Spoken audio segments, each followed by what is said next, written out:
Good morning everyone. कैसे हो आप सभी? स्वागत है आप सबका टी विद केमिस्ट्री के ऑनलाइन प्लेटफॉर्म पर।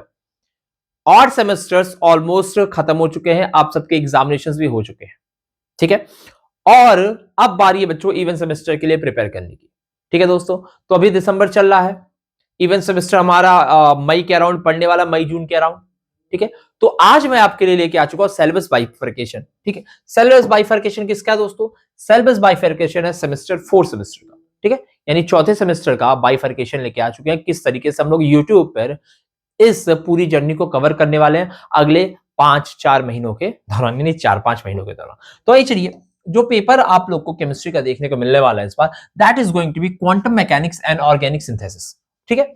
और इसके क्रेडिट्स कितने बाबू? 4+0 क्रेडिट्स आपको मिलने वाले हैं। आइए चलिए देखते हैं कि कोर्स के कंप्लीशन पर आप लोग क्या क्या सीखने वाले हैं।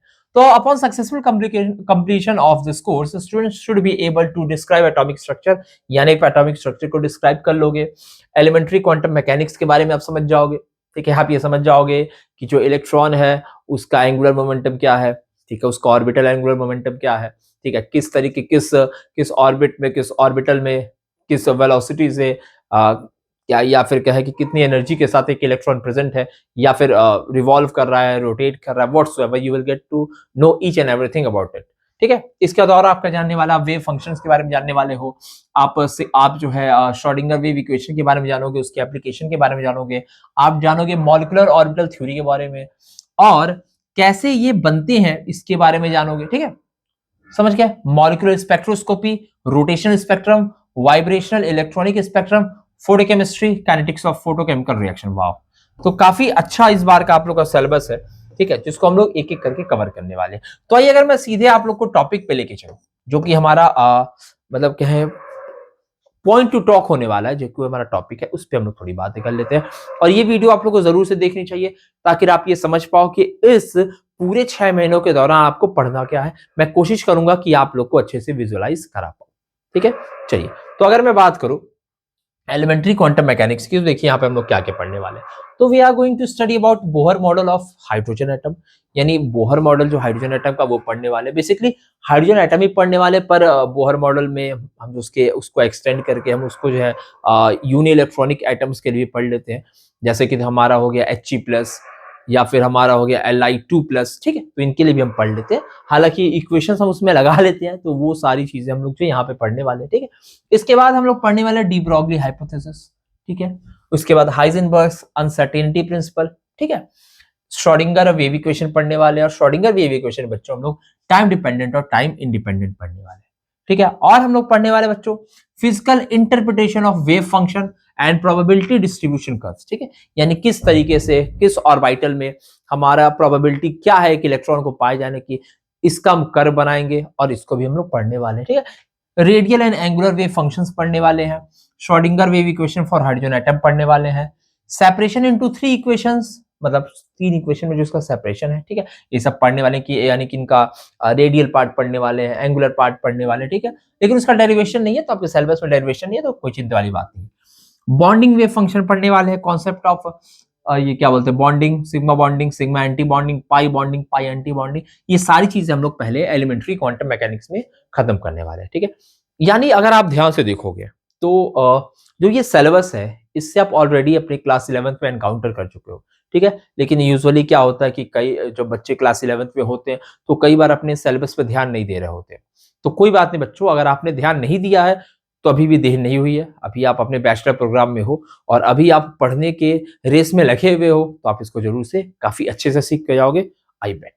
आइए, इसके अगला जो हमारा टॉपिक है, यानी कि जो अगला चैप्टर है, हम इसको चैप्टर वाइज खत्म करने वाले। तो मैं आप लोग को अगर अप्रोच बताऊं, तो हम एलिमेंट्री क्वांटम मैकेनिक्स पहले शुरू करने वाले हैं, और हम टॉपिक बाय टॉपिक ही आगे बढ़ेंगे, ठीक है। जो आपको हर एक लेक्चर में जो है हमारे एप्लीकेशन पर और यूट्यूब पर भी अवेलेबल होने वाला है, ठीक है। इसके बाद देखिए, जो सेकंड हमारा चैप्टर है, मैं टॉपिक क्या कहूँ, सेकंड जो चैप्टर है, that is the molecular spectroscopy, ठीक है। मॉलिक्यूलर स्पेक्ट्रोस्कोपी देखिए बच्चों, इसमें क्या क्या है। इंट्रोडक्शन में आपको इलेक्ट्रोमैग्नेटिक रेडिएशंस के बारे में पढ़ाया जाएगा, ठीक है, यानी कि cosmic, gamma, X-ray, ultraviolet, infrared, microwave, इनके बारे में। रीजन्स ऑफ स्पेक्ट्रम पढ़ाया जाएगा, ठीक है, स्पेक्ट्रम यानी बैंड ऑफ कलर की क्या क्या डिफरेंट रीजन्स है, ये सारी चीजें आपको बताई जाएंगी। ठीक है, basic feature of different spectrometers, यानी स्पेक्ट्रोमीटर्स के बारे में जो उनकी बेसिक फीचर्स हैं, यानी भैया क्या किस तरीके से वो ऑपरेट होते हैं, ठीक है, किस फ्रीक्वेंसी पर ऑपरेट करते हैं, ठीक है, ये सब पढ़ाया जाने वाला है।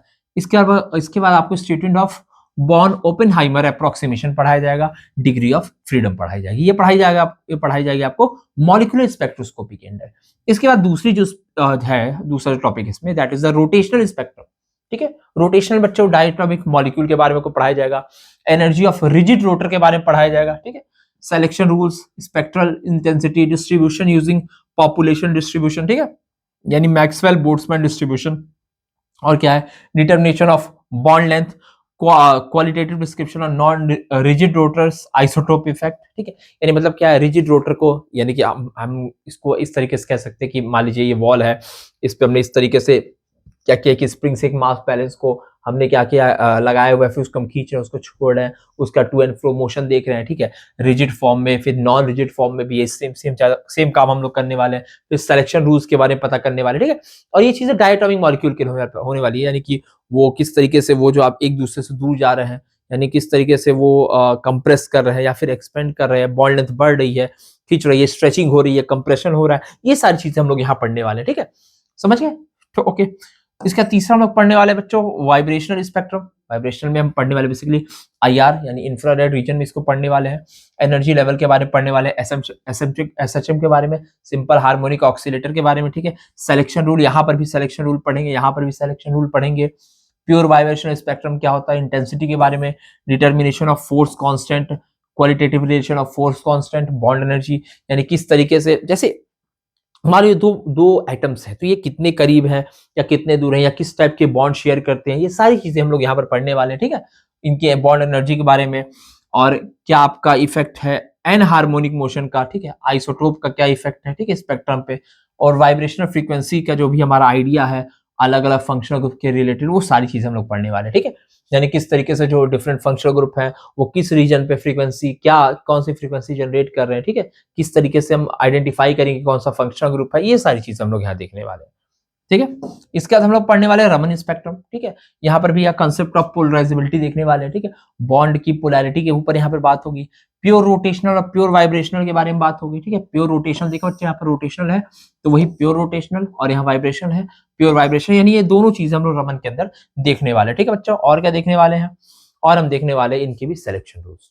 ठीक है, देखो काफी काफी अच्छा है, काफी ये जो दो टॉपिक है elementary quantum mechanics and molecular spectroscopy, rotational spectrum और ये रमन स्पेक्ट्रम, ये बहुत इंटरेस्टिंग टॉपिक है। सॉरी, वाइब्रेशनल भी ये बहुत इंटरेस्टिंग टॉपिक है और इसको पढ़ने बहुत ही ज्यादा मजा आने वाला है।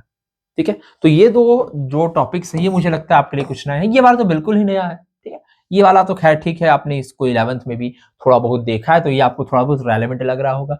यहाँ पर जो बातें भी बोली गई हैं वो समझ में आए तो ठीक है, नहीं आए तो कोई बात नहीं, जब डिटेल में एक एक पॉइंट्स पे बात किया जाएगा तो वो आपको प्रॉपर अच्छे से समझ में आ जाएगी। ठीक, आइए अगला क्या है, अगला है केमिस्ट्री ऑफ फिनॉल्स।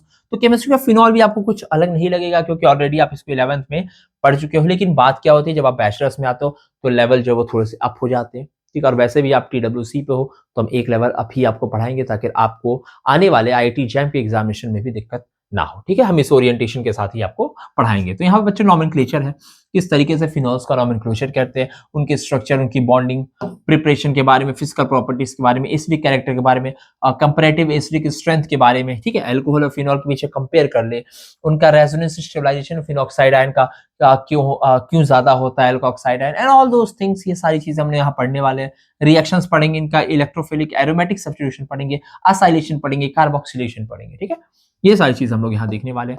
इसके बाद आएगा ईथर्स एंड इपॉक्साइड।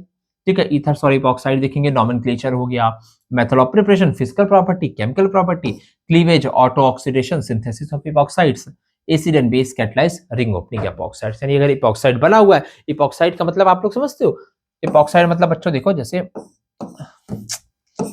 ये आपका इपॉक्साइड हो गया, अरे यार ठंडी में हाथ ही नहीं काम करता है सही से। चलिए दोस्तों, तो ये आपका इपॉक्साइड हो गया। अब क्या कह रहा है, कहाँ चला गया, चलिए ठीक है, इनकी रिंग ओपनिंग, यानी ये रिंग जो है मान लीजिए इधर भी सब्स्टिट्यूशन है, इधर भी सब्स्टिट्यूशन है, तो रिंग इधर से खुलेगा या इधर से खुलेगा, क्या ये इस तरीके का कोई प्रोडक्ट बनेगा, ठीक है, या फिर इधर से रिंग खुला है, ये सारी चीजें हैं, यही सारी चीजें हम लोग जो बेसिकली यहाँ पर जो है देखने वाले हैं। ठीक है, यहाँ पर जो लिखा हुआ है रिंग ओपनिंग ऑफ इपॉक्साइड्स वगैरह। ठीक है, तो ये भी जो है, इसको तो मैं थोड़ा रिलेटिव इससे इजियर टॉपिक बोलने वाला हूँ, क्योंकि ये आप लोग का पहले भी पढ़ा हुआ है। अगला टॉपिक है वॉल्यूमेट्रिक एनालिसिस। ठीक है, यहाँ पर क्या पढ़ने वाले, general principle of acid base titrations, यानी हम लोग टाइट्रेशंस पढ़ेंगे, प्रेसिपिटेशन टाइट्रेशन पढ़ेंगे, ऑक्सीडेशन रिडक्शन टाइट्रेशन पढ़ेंगे, आइडोमेट्री पढ़ेंगे, आइडीमेट्री पढ़ेंगे एंड कॉम्प्लेक्सोमेट्रिक टाइट्रेशंस पढ़ेंगे। ठीक है, यूज ऑफ ईडीटीए पढ़ेंगे for the determination of calcium and magnesium. ठीक है, और उसके बाद हार्डनेस ऑफ वाटर निकालेंगे, types of EDTA titrations and metal ion indicators, ये सब पढ़ने वाले हैं।